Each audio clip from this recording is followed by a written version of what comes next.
भारत माता की, भारत माता की, भारत माता की।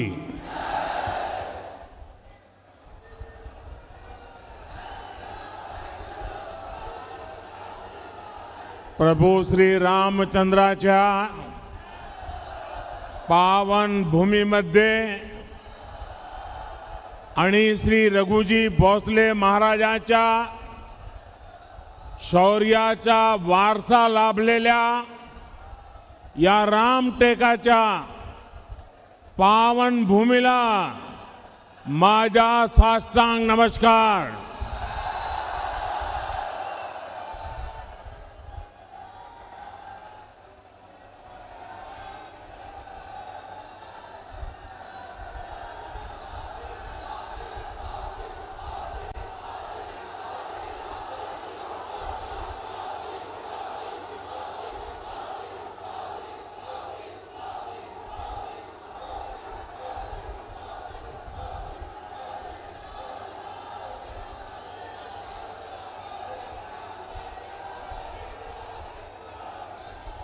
क्या वो छोटी बालिका राम बन के आई है क्या?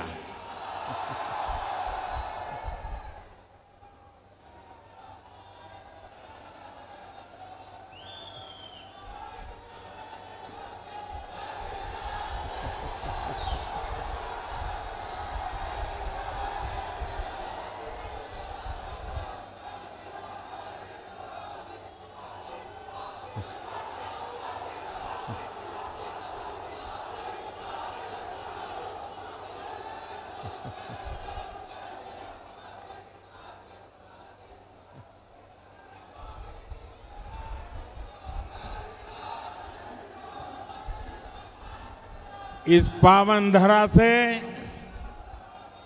मैं महान त्यागी बाबा जुमदेव जी, गोंड राजा भक्त बुलंद शाह और बाबा साहब आम्बेडकर को भी नमन करता हूं। यहां बाबा जुमदेव जी ने परमात्मा एक सेवा मंडल, इसके माध्यम से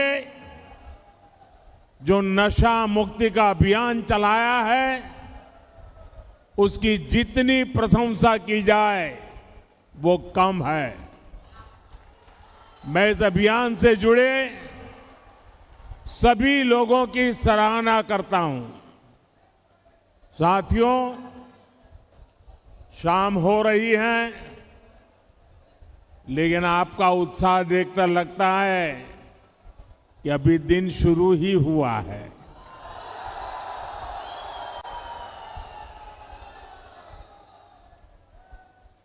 ये आपका उत्साह उमंग को एक बार फिर अपनी जरा मोबाइल की फ्लैश लाइट कीजिए। सबके सब। मैं फिर पूछता हूं आपको लाइट क्यों की? ये आपकी फ्लैश लाइट से आपके आशीर्वाद सीधे सीधे यहां पहुंच रहे हैं। ये आपकी फ्लैश लाइट 19 तारीख को ज्यादा से ज्यादा मतदान करने का संकल्प है। यह जोश है जो संदेश दे रहा है। फिर एक बार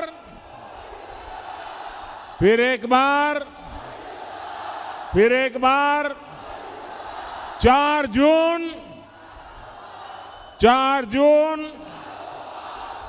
जून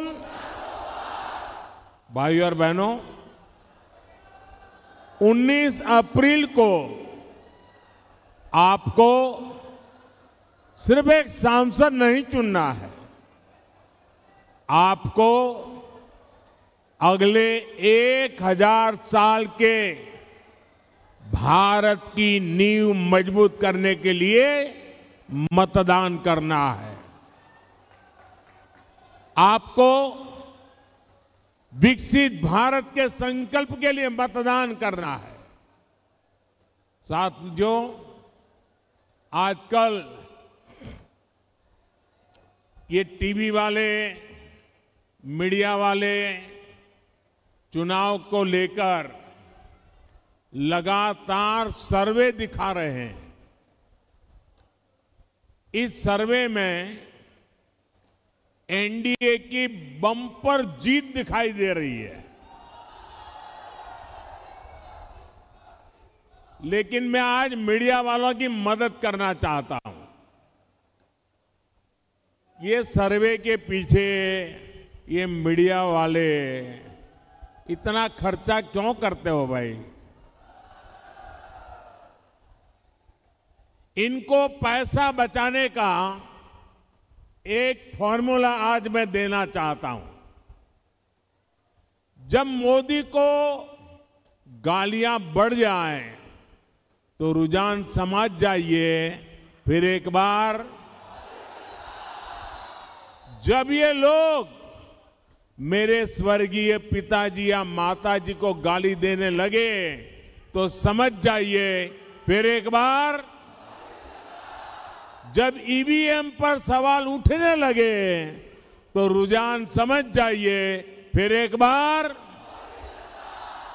साथियों, आजकल ये इंडी गठबंधन वाले और उनके लोग ये झूठ भी फैला रहे हैं कि मोदी तीसरी बार सरकार में आया तो लोकतंत्र और संविधान खतरे में पड़ जाएगा। अभी नितिन जी ने उसका बड़ा जम करके जवाब दिया है। मैं जब से राजनीति में आया हूं, ये कोई ऐसा चुनाव नहीं गया है जिसमें उन्होंने ये घिसी पीटी कथा न सुनाई हो। अटल जी की सरकार बनी तब भी ऐसे ही गीत गा रहे थे। इसका मतलब इनकी बैंकरप्सी इतनी है कि इनके पास कोई नया आइडिया भी नहीं है। इमरजेंसी के दौरान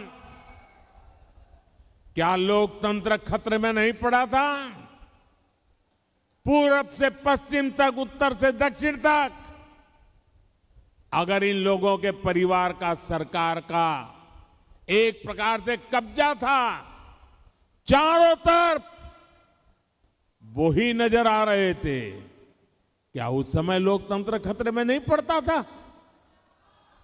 एक गरीब का बेटा जैसे ही देश का प्रधानमंत्री बन गया, इन्हें लोकतंत्र और संविधान खतरे में दिखाई देने लगा। ये इंडी गठबंधन वाले कभी गरीब को आगे बढ़ते हुए नहीं देख सकते। अभी हमारे शिंदे जी एक कहावत बता रहे थे। मराठी में एक और कहावत है, काठी मारल्याने पाणी दुभंगत नाही। यानी पानी में जितनी लाठी मारी जाए, पानी में कभी भेद नहीं हो सकता है।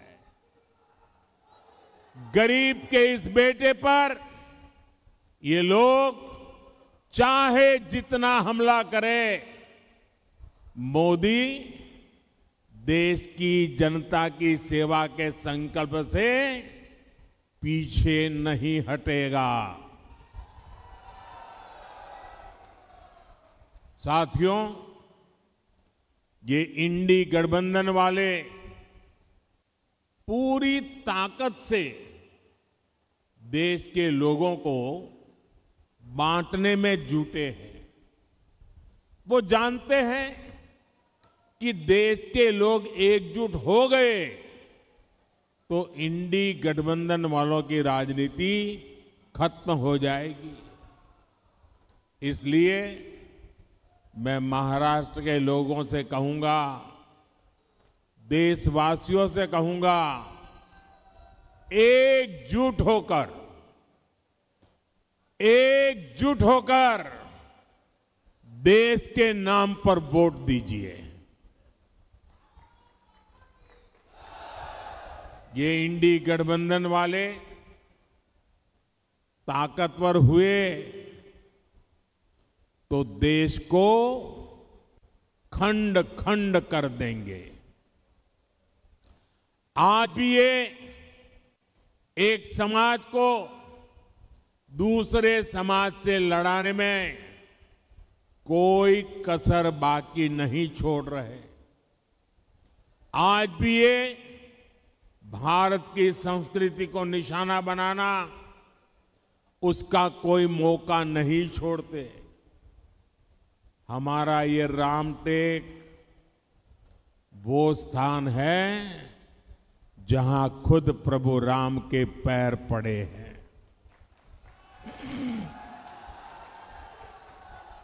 इस बार रामनवमी पर अयोध्या में हमारे लाल रामलला टेंट में नहीं, भव्य मंदिर में दर्शन देंगे। 500 साल बाद ये पल आ रहा है। सो रामटेक को, पूरे महाराष्ट्र को, पूरे देश को अद्भुत आनंद हो रहा है। लेकिन हम ये न भूलें कि जब प्राण प्रतिष्ठा का अवसर आया तो इन इंडी गठबंधन वालों ने इसका भी बहिष्कार किया, निमंत्रण को ठुकरा दिया। ये लोग सनातन पर हमले करते हैं, सनातन को खत्म करने की सौगंध लेने वालों के साथ रैलियां करते हैं। साथियों, आजकल नवरात्रि का पर्व है, शक्ति की उपासना का पर्व है। ये लोग हिंदू धर्म की शक्ति को भी समाप्त करना चाहते हैं। आप मुझे बताइए, क्या ऐसे इंडी गठबंधन वालों को महाराष्ट्र में एक भी सीट जीतने देंगे? एक भी सीट जीतने देंगे? उनको इनके पापों की सजा मिलनी चाहिए कि नहीं मिलनी चाहिए? ये चुनाव में वोट देकर के उनको सजा देंगे कि नहीं देंगे? साथियों, भारतीय जनता पार्टी, शिवसेना, एनसीपी, ये सब मिलकर के आज आपके पास आए हैं। आपका एक एक वोट इनको जिताने के लिए तो है, लेकिन उनको सजा देने के लिए भी है। साथियों, आजादी के बाद से ही कांग्रेस ने साजिश के तहत एससी, एसटी, ओबीसी समाज को हर प्रकार से पीछे रखा। कांग्रेस ने बाबा साहब आंबेडकर की राजनीति को खत्म किया। कांग्रेस ने बाबा साहब को भारत रत्न से वंचित रखा। जब बीजेपी के समर्थन से केंद्र में सरकार बनी तो बाबा साहब को भारत रत्न दिया गया। जब 2014 में एनडीए सरकार बनी तो एक दलित मां के बेटे भारत के राष्ट्रपति बने। जब 2019 में फिर एनडीए सरकार बनी तो एक आदिवासी मां की बेटी पहली बार देश की पहली नागरिक राष्ट्रपति बनी। एनडीए सरकार में हमने रिकॉर्ड संख्या में ओबीसी समाज से मंत्री बनाए। साथियों, ये एनडीए सरकार है जिसने ओबीसी कमीशन को संवैधानिक दर्जा दिया। ये एनडीए सरकार है जिसने मेडिकल की पढ़ाई में ओबीसी के लिए आरक्षण तय किया। एनडीए सरकार थी जिसने अलग आदिवासी मंत्रालय बनाया। 10 वर्षों में आदिवासी कल्याण का बजट 5 गुना बढ़ा है। एनडीए सरकार की नीतियों के कारण ही स्कूल कॉलेज में एससी, एसटी, ओबीसी युवाओं का नामांकन बहुत अधिक बढ़ा है।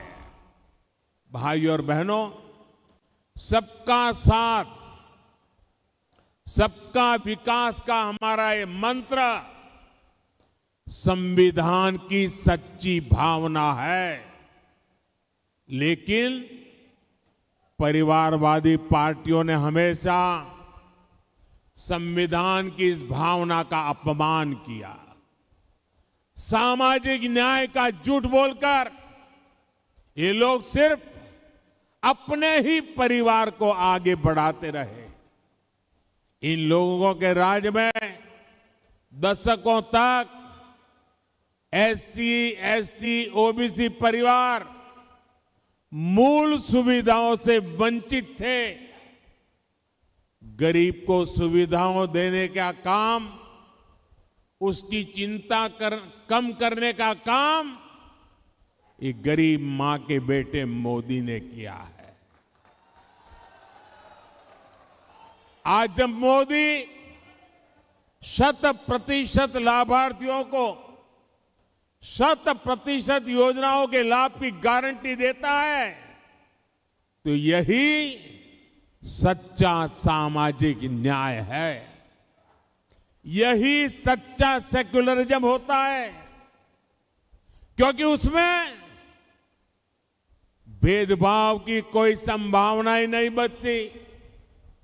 उसमें जो हकदार है वो छूट नहीं जाता। 100% लोगों को उसका हक का जो लाभ है उसे पहुंचता है, और उसके कारण भ्रष्टाचार की दुकान भी बंद हो जाती है। गरीब को पक्के घर देने की गारंटी हो, मुफ्त राशन देने की बात हो, मुफ्त इलाज की बात हो, टॉयलेट, बिजली, पानी, गैस कनेक्शन की गारंटी हो, मोदी की इन गारंटियों के बहुत बड़े लाभार्थी एससी, एसटी, ओबीसी परिवार ही है। जिन आदिवासी बाहुल्य जिलों को पहले पिछड़ा मानकर छोड़ दिया गया था, 10 वर्षों में वहां विकास की नई आशा जगी है। इसका परिणाम यह है कि 25 करोड़ देशवासी गरीबी से बाहर निकले हैं। इसमें आकांक्षी जिलों ने, एस्पिरेशनल डिस्ट्रिक्ट ने बेहतरीन प्रदर्शन किया है।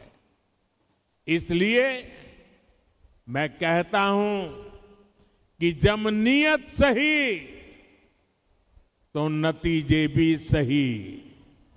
भाइयों और बहनों, ये कांग्रेस है जिसने एक देश, एक संविधान लागू नहीं होने दिया। ये आज इस संविधान के नाम पर झूठ फैलाने वाले लोग, मैं उनको सवाल पूछता हूं, अगर आपके लिए संविधान इतनी अहमियत थी तो आपने बाबा साहब आंबेडकर के संविधान को पूरे हिंदुस्तान में लागू करने की हिम्मत क्यों नहीं दिखाई? 70-75 साल तक बाबा साहब आंबेडकर का संविधान पूरे हिंदुस्तान में लागू नहीं हुआ था। कौन जिम्मेवार है? कौन जिम्मेवार है? कौन जिम्मेवार है? ये मोदी है जिसने कश्मीर से कन्याकुमारी बाबा साहब आंबेडकर के संविधान को लागू करके दिखाया। कांग्रेस ने जम्मू कश्मीर में अलगाव और आतंक को हवा देने वाला आर्टिकल 370 बनाए रखा। जम्मू कश्मीर का संविधान अलग था, हम सबका संविधान अलग था। 370 की एक दीवार खड़ी कर दी गई थी और मोदी ने जब कहा 370 हटानी है तो कहते थे आग लग जाएगी। कहीं आग लगी भाई? आग लगी क्या? 370 हटी कि नहीं हटी? कश्मीर में संविधान लागू हुआ कि नहीं हुआ? बाबा साहब आंबेडकर की आत्मा जहां होगी आज मोदी को और हम सबको आशीर्वाद देती होगी। लेकिन मोदी ने जब आर्टिकल 370 हटाया तो कांग्रेस के अध्यक्ष क्या कहते हैं? सुना है आपने? कांग्रेस के अध्यक्ष कहते हैं कि ये मोदी जहां जाते हैं वहां 370 बोलते हैं। अरे भाई इसका 370 का राजस्थान में क्या लेना देना, आंध्र में क्या लेना देना? ये 370 हटाने से देश को फायदा क्या हुआ? क्या ऐसी भाषा कभी हम सुन सकते हैं क्या? ये भी कांग्रेस की दलित, आदिवासी, महिला विरोधी और वोट बैंक की राजनीति का जीता जागता प्रमाण है। मैं आपको समझाता हूं। आर्टिकल 370 हटने से जम्मू कश्मीर में इन सभी वर्गों को पहली बार संवैधानिक अधिकार मिला है। वहां मेरे एससी एसटी भाई बहनों को आरक्षण नहीं था। वहां पर हमारे वाल्मीकि समाज, दलित समाज के लोगों को नागरिक के नाते जो हक मिलने चाहिए ना, वो भी प्राप्त नहीं थे। आजादी के इतने सालों बाद भी ये कांग्रेस और इंडी गठबंधन को जब मैं कहता हूं तो चुभने लगता है। आपने हिंदुस्तान के मुकुट को, वहां के लोगों को, वहां की महिलाओं को उनके अधिकारों से वंचित रखा था। बाबा साहब आंबेडकर ने एससी, एसटी, ओबीसी, महिला, उनको जो अधिकार दिए वो जम्मू कश्मीर के लोगों को नहीं थे।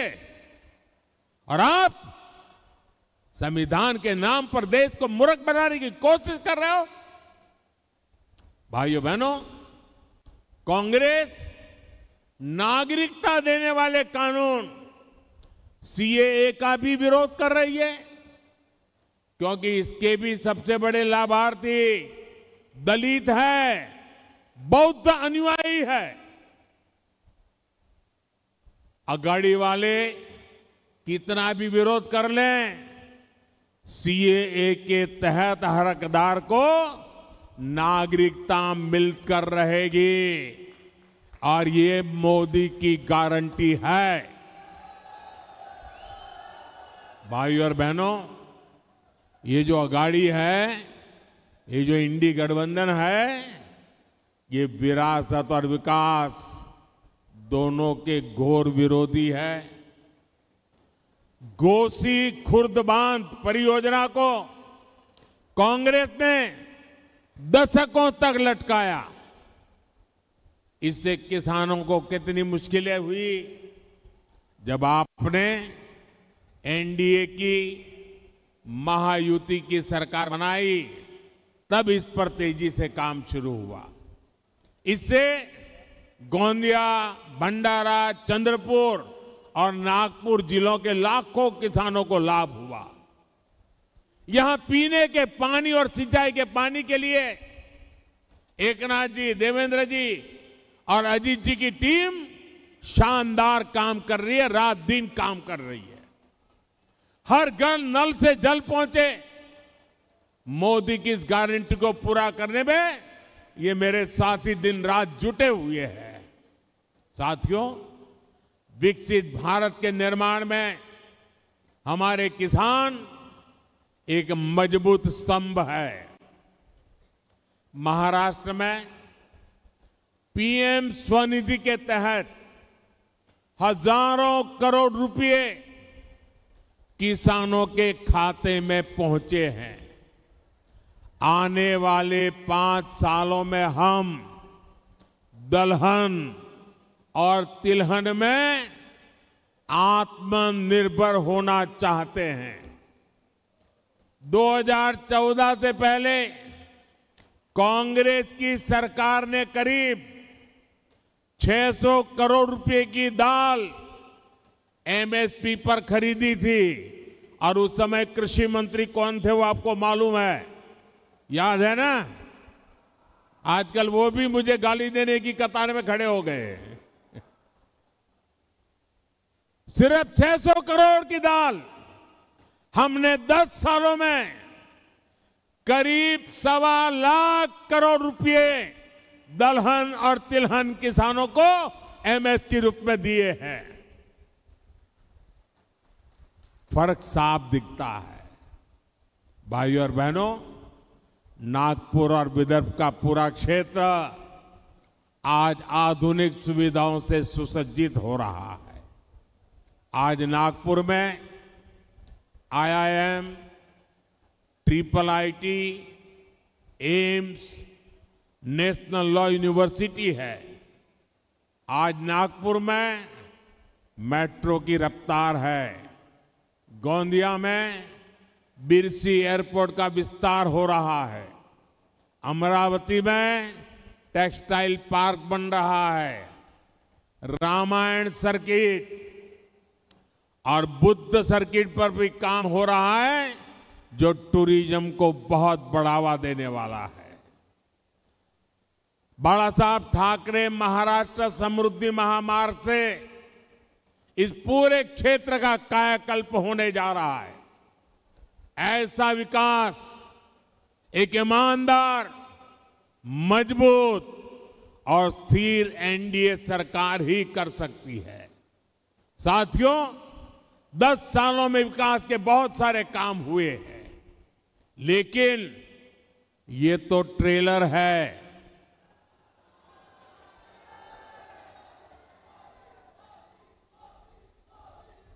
आजकल बड़ी बड़ी होटल में कोई खाना खाने जाता है ना, तो शुरू में थाली आने से पहले एपेटाइजर आता है। बड़ी चटखानेदार वानगियां आती हैं। कभी कभी लगता है यार इसी से तो पेट भर गया, लेकिन आपको मालूम है वो एपेटाइजर होता है, थाली आनी बाकी है। ये 10 साल में मैंने जो काम किया है ना, वो तो एपेटाइजर है, अभी तो थाली आनी बाकी है। आने वाले 5 साल में हमें देश को, महाराष्ट्र को बहुत आगे ले जाना है,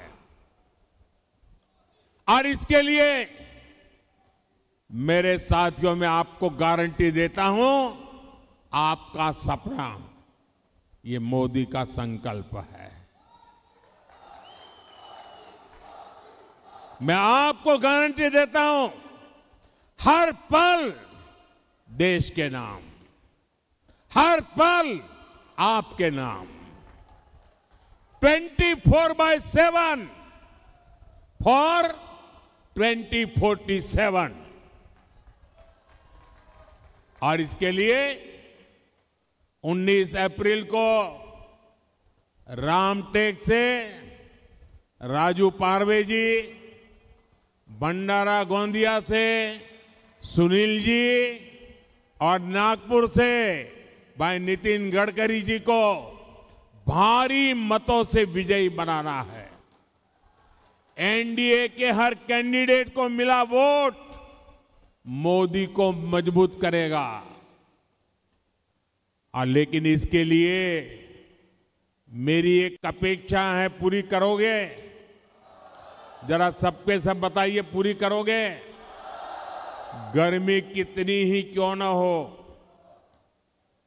कितनी ही गर्मी क्यों न हो, सुबह सुबह ज्यादा से ज्यादा मतदान करना है। करोगे? लोगों से मतदान करवाओगे? मतदान के पुराने सारे रिकॉर्ड तोड़ोगे? मेरा एक और काम है, करोगे? हमें हर पोलिंग बूथ जीतना है। जीतोगे? हर पोलिंग बूथ जीतना है इस बार। हर पोलिंग बूथ का रिकॉर्ड तोड़ना है। तोड़ोगे? अच्छा, मेरा एक और काम है, करोगे? ये मेरा पर्सनल काम है, करोगे? पक्का करोगे? देखिए, आप चुनाव प्रचार में घर घर जा रहे हैं, तो लोगों को जरूर घर में जाकर के बताना कि मोदी जी रामटेक आए थे और मोदी जी ने आप सबको राम राम कहा है। मेरे राम राम पहुंचा दोगे? हर घर में पहुंचा दोगे? जब माताओं बहनों को, बुजुर्गों को मेरा राम राम कहोगे ना, तो वो मुझे आशीर्वाद देंगे। वो आशीर्वाद मुझे ऊर्जा देता है आपके लिए जीने के लिए, आपके लिए जूझने के लिए, आपके लिए दौड़ने के लिए, आपके लिए दिन रात खपाने के लिए मुझे वहां से ताकत मिलती है। और इसलिए ये मेरा व्यक्तिगत काम है। आप घर घर जाकर के हर एक को मेरा राम राम पहुंचाओगे? पक्का पहुंचाओगे? मेरे साथ बोलिए, भारत माता की, भारत माता की, भारत माता की, वंदे वंदे वंदे वंदे वंदे वंदे वंदे। बहुत बहुत धन्यवाद।